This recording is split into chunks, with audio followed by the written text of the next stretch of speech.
ನಿಧಿಗಳ್ಳರ ದುರಾಸೆಗೆ ದೇಗುಲಗಳು ಹಾಳಾಗೋದು ಹೊಸ ವಿಷಯ ಏನಲ್ಲ. ರಾಮನಗರದ ದೇಗುಲವೊಂದರ ಅಡಿಯಲ್ಲಿ ಅಪಾರ ನಿಧಿ ಇದೆಯಂತೆ. ಅದನ್ನು ದೋಚೋದಕ್ಕೆ ದೇಗುಲದ ಬಳಿ ವಾಮಾಚಾರ ನಡೆದಿದೆ.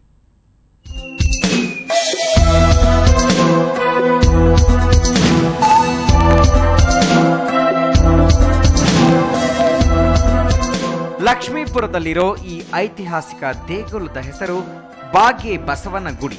ನಿಧಿ ಆಸೆಗಾಗಿ ಇದರ ಬಳಿ ವಾಮಾಚಾರ ಮಾಡಿರುವ ಕುರುಹುಗಳು ಪತ್ತೆಯಾಗಿವೆ. ಇದಕ್ಕೆಲ್ಲ ಕಾರಣ ನಿಧಿ ಆಸೆ.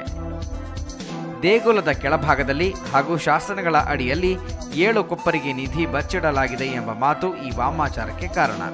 ಬಾಗೆ ಬಸವನ ಗುಡಿ ಇದೆಯಲ್ಲ, ಬಾಗೆ ಬಸವನ ಗುಡಿ ಇದ್ದು ಪುರಾತನ ಕಾಲದಿಂದನೇ ಇದರದ್ದು ಇತಿಹಾಸ ಇದೆ. ಯಾಕೆ ಅಂದರೆ ನಮ್ಮ ಲಕ್ಷ್ಮೀಪುರದಲ್ಲಿ ಇಂದಿನ ಪೂರ್ವಿಕರುಗಳೆಲ್ಲ ಹೇಳ್ತಾ ಇದ್ರು, ಬಾಗೆ ಬಸವನ ಗುಡಿ ಹಿಂದೆ ಹಳೆ ಊರು, ಅಲ್ಲಿ ಬ್ರಿಟಿಷರ ಕಾಲಕ್ಕಿಂತ ಮುಂಚೆ ಬೇಕಾದಷ್ಟು ಒಡವೆ ವೈಡೂರ್ಯ ಇದೆ, 7 ಕೊಪ್ಪರಿಗೆ ಹಣ ಇದೆ ಅಂತ ಅನ್ನೋ ಪುರಾವೆ ಇಂದಲಿಂದನೂ ಇದನ್ನು ಹಿರೀಕರುಗಳೆಲ್ಲ ಹೇಳ್ಕೊಂಡು ಬರ್ತಾ ಇದ್ರು. ಇಲ್ಲೇನು ಮಾಡಿದ್ದಾರೆ, ನಿಧಿ ಆಸೆಗೋಸ್ಕರ ನಿಧಿ ಶೋಧನೆ ಮಾಡಿದ್ದಾರೆ. ಇಲ್ಲಿ ನಿಧಿ ಶೋಧನೆ ಮಾಡಿದರೆ ಸುಮಾರು ಒಂದು 8 ಅಥವಾ 9 ಅಡಿ ಆಳವಾಗಿ ತೋಡಿದ್ದಾರೆ.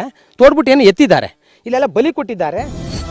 ಇಲ್ಲಿ ನಿಧಿ ಇದೆಯೋ ಇಲ್ವೋ ಗೊತ್ತಿಲ್ಲ, ಆದರೆ ನಿಧಿ ಇದೆ ಅನ್ನೋ ವದಂತಿ ಈ ದೇಗುಲಕ್ಕೆ ಕಂಟಕವಾಗಿದೆ.